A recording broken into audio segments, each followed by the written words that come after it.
morning, Church Venture. It's good to see you here on this Sunday, the 13th of December.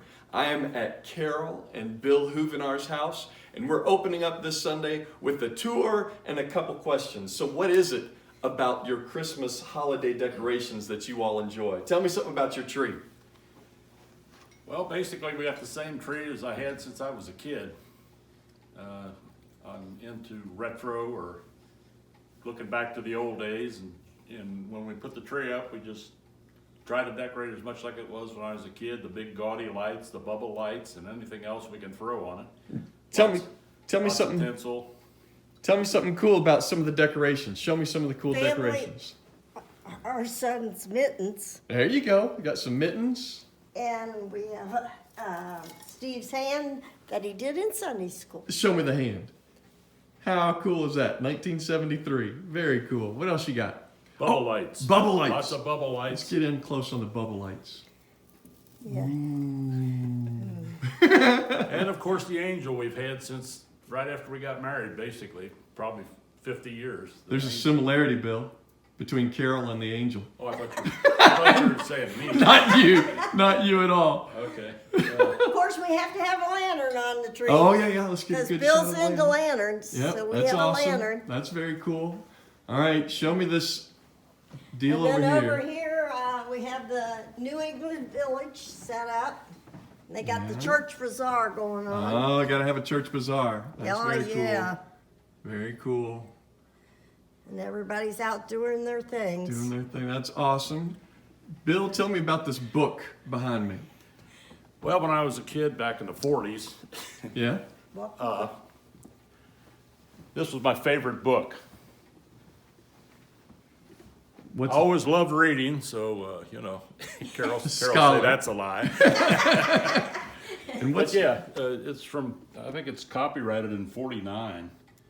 The But, Snowman Who Wanted to Stay. yeah, thought he would never melt and spend the summer, but that was pretty intriguing when I was a kid, so. That's very Yeah. cool. Very cool. All right, Carol, take me away here.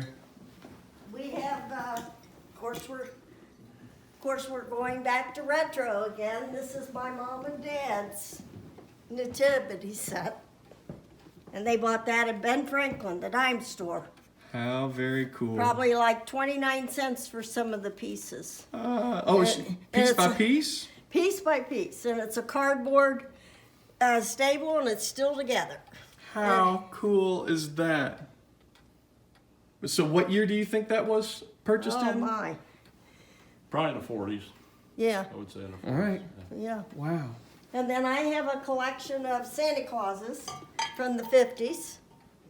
This is his head bobbles. They all have a bobble. And then I have a lot more, but I just pick out a few and display that.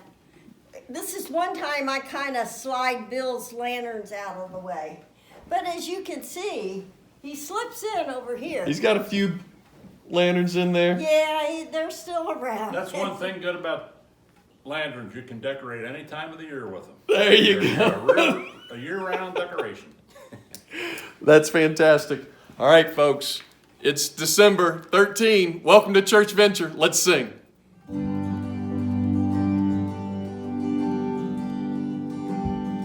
Oh come, all ye faithful, joyful and triumphant.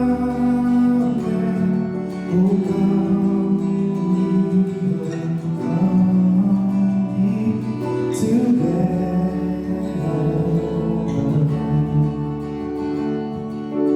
Come and behold Him. Born by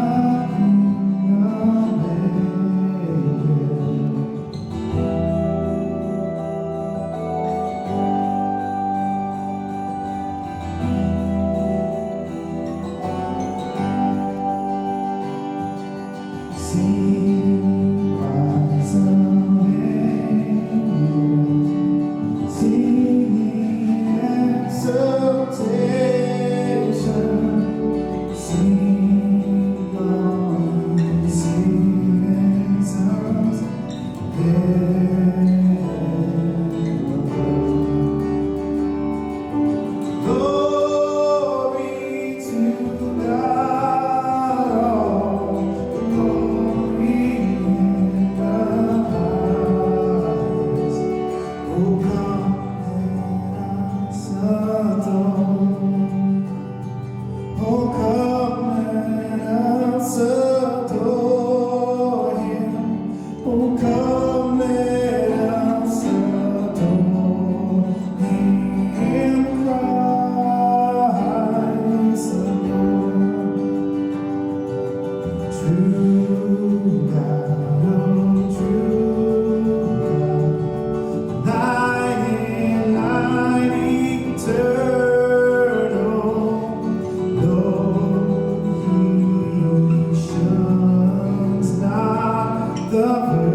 not created.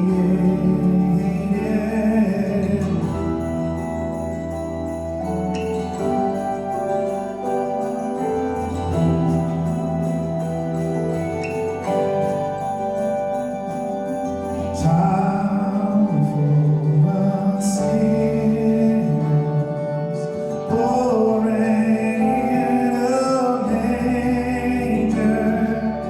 He who embraced thee with love and all. Who would not love me, loving us so dearly? Oh, come let us adore Him. Oh, come let us adore Him. Oh, come let us adore Him. Christ alone.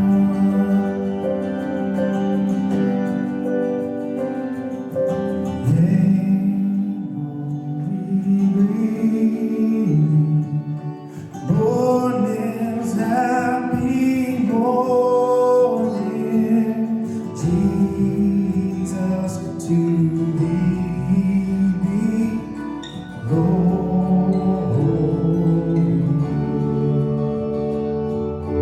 Word of the Father, now in flesh appearing.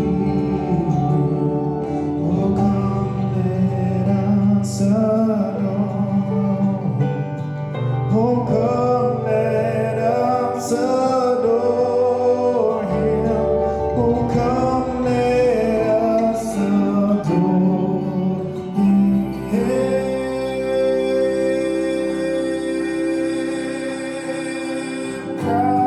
Christ the Lord.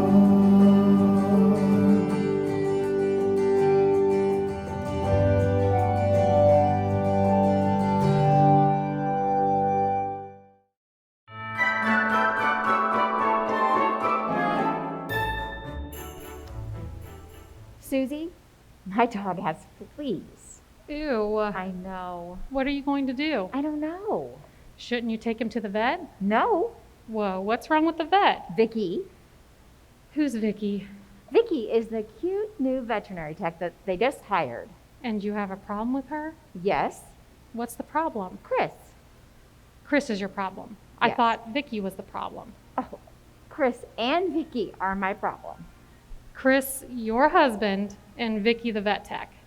Yeah, Come on. Chris wouldn't cheat on you, right? I don't know. Chris is a dog. Not a purebred dog. He only flirts with Vicky at the vet. Still, that's not good. No, it isn't. Do you know the scene in the movie Grease? John Travolta plays Danny Zuko, who's a real jerk to Olivia Newton-John, who plays Sandy. Anyway, Sandy leaves upset with her friend Frenchie. And it goes like this. Sandy says, "But he was so nice to me this summer." And Frenchie says, "Listen, Sandy, men are rats. Worse, they're fleas on rats. They're amoebas on fleas on rats. They're so low that dogs won't even bite them." The only man a girl can depend on is her daddy. I don't know that scene. Well, now you do. And your point is? Men are fleas on rats, and the only man you can depend on is your daddy, just like the movie says.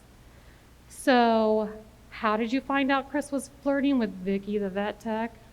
He told me. What? Really? Yes. He just told you he was flirting with Vicky, the vet tech. Yes, at dinner. He confessed. He said everything. He told me everything that was going on. Then he wants me to forgive him. What? Yes. He told me that he was sorry and that he loves me and that he wants me to forgive him. What are you going to do? I don't know. It's not that easy. You know, he really hurt me, and I just can't wave a magic wand and make it go away. You could switch vets. Yes, I can.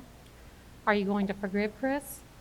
I don't know. I'm working on it. If I'm going to forgive Chris, if I'm really going to be able to do this, I'm going to need help. I'm not going to be able to do this on my own. I need to tell you something. Absolutely. Okay, so I've been talking to God a lot lately. And if I'm going to be able to trust him again, I'm going to need God's strength and help. And if I'm going to be able to forgive him, I'm going to need him to tell me what to do. This is the first time you've talked about God before. Yeah, I know. But it's like, it's Christmas. Christmas is helping. And I drive around and I see all of those Christmas lights, and those lights remind me that Jesus is the light of the world, and that God came to this earth for the purpose of forgiving us, all of us. And that's when I start thinking about forgiving Chris. Christmas lights tell you all that? Yeah, it's like I see those lights and I feel good, and then the next morning I wake up angry as hell. You know, it's when I see those lights, they give me that strength and that hope. And then when I'm at my lowest, and that's when I feel Jesus is with me the most. And, you know I can do this, but with Jesus' help. I can feel him right here, like he's sitting here, right here with me, like with you, right here. And I know that sounds crazy, but I think that's what it's going to be. Really? Yeah. So I'm gonna try to forgive Chris. Really? Yeah. My dog still has fleas. You gonna switch vets? Yeah, absolutely I will. Are you going to forgive Chris? I'm working on it. It's Christmas. What you need is a Christmas miracle. What I need is more Jesus. More Jesus, less fleas. More Chris, less Vicky. Now you're talking. So I've never really thought about Christmas lights like that before. You know, they're everywhere. To be honest, I've never really thought about Jesus that way either. He's working on me. Well, I'd like to know how this turns out. Me too. Love you, Kate. I love you too.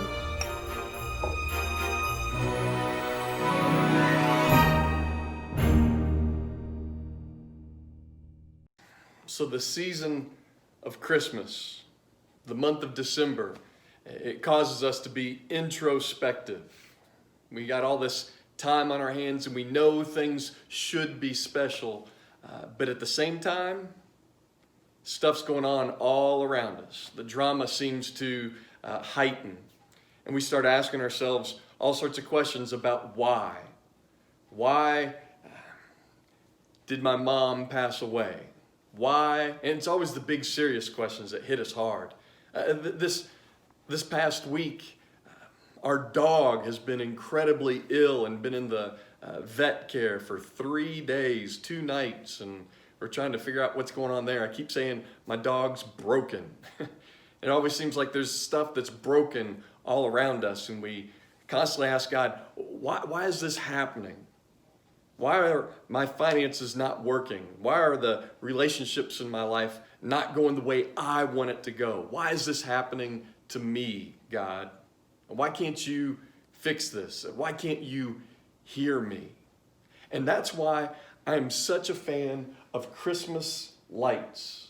I think those lights point us to Jesus Christ, nothing less than direct our attention to a God who loves us, to a God who has shown up, and we start asking those questions. Why? It gets us bought into the season of Christmas. Christmas is more than just lights and presents, but those lights are directional. And that's what that drama was all about. Forgiveness and asking the question, can I forgive? God, why is this happening to me? How can I forgive? What is going on? It's supposed to be December. Things are supposed to be magical. back to retro, the way things used to be, or some magical time where I was at peace with you, God, and everything around me was as it should be. But so many times we're stuck asking the question, why? Do you know that song, What Child Is This? What child is this that laid to rest in Mary's lap is sleeping? It's that question. It's the same question. Who is this? Why is he here? It's almost as if what child is this is the question that can be asked when is this God is the question that's too much. There was a point in time where Jesus was with the disciples in a boat going across Lake Galilee, and they hit a storm. And the waves were going like crazy, and the rain was coming down like crazy. The wind was blowing like crazy. And there Jesus was, asleep in the boat. And the disciples say, can't you see we're about to be swamped and go under? And so Jesus wakes up, and he asks questions of his own. He says, don't you have enough faith? And so he raises his hands, and the waves stop. The wind dies down, and everything becomes unbelievably calm. And the disciples huddle together in this small boat, and they ask the simple question, who is this?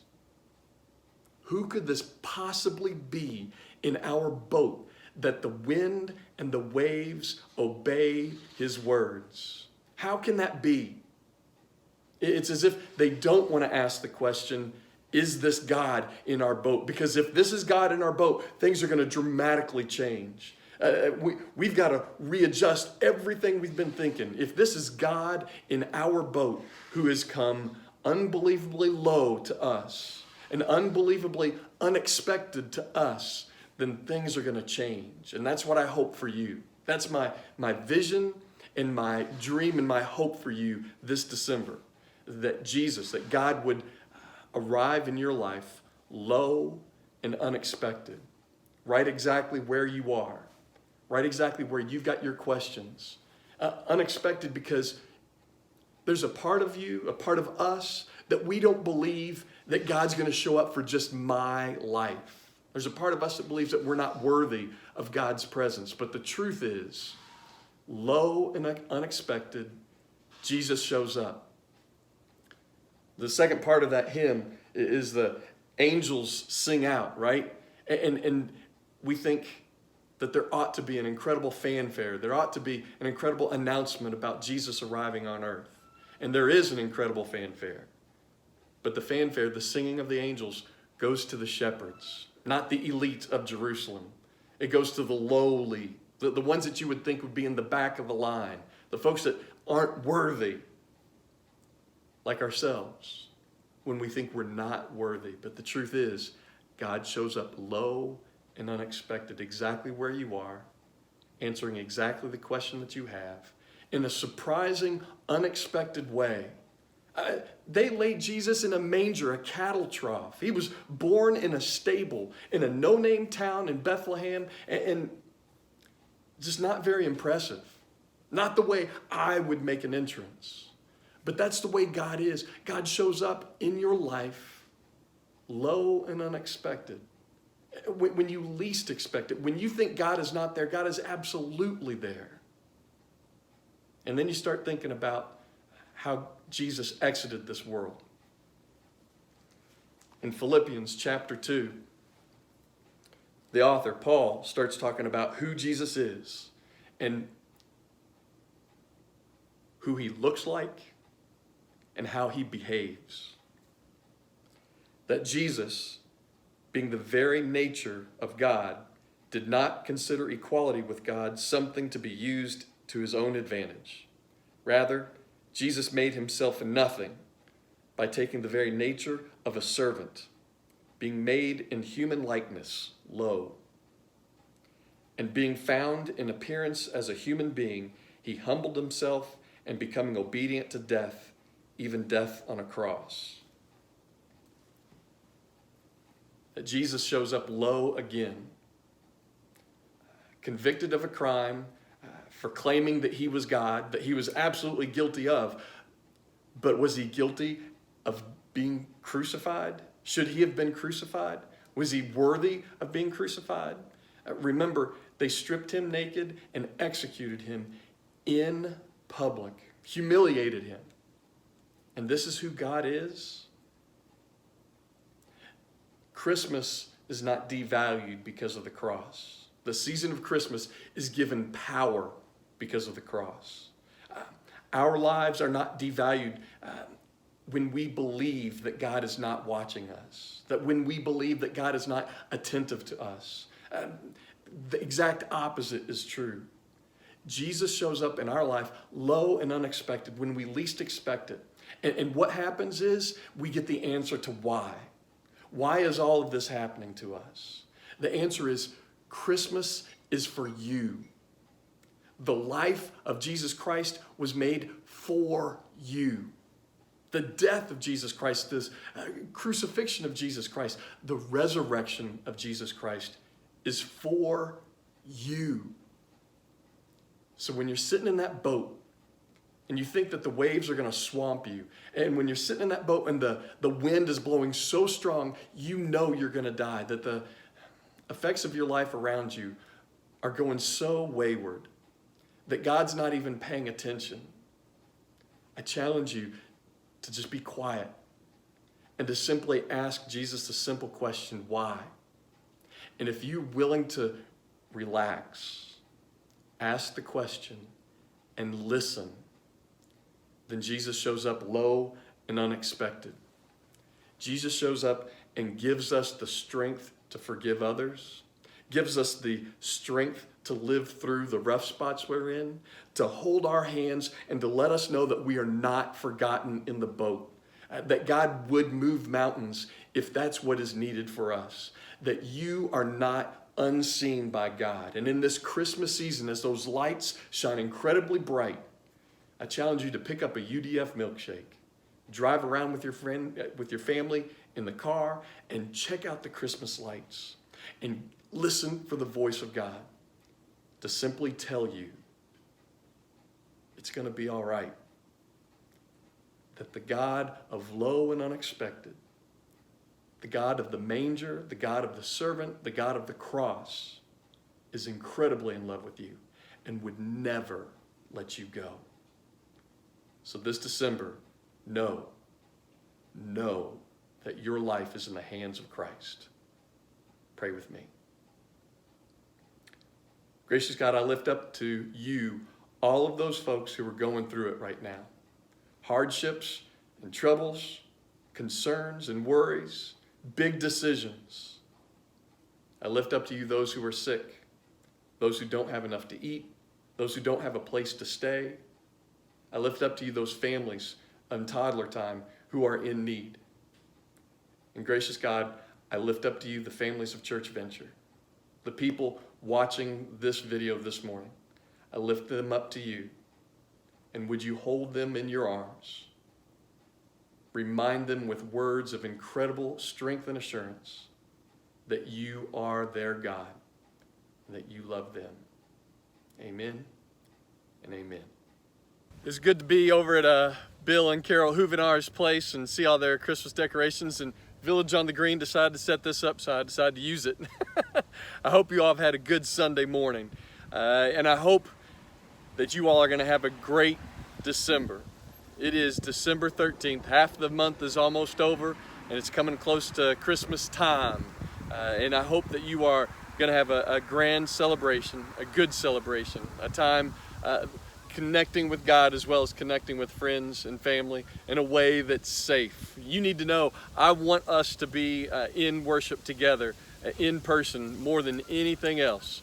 And we will do that as soon as it's safer to do that. There are a handful of congregations, a handful of churches around that have had to either close or do some crazy stuff because their staff is full of COVID all over the place.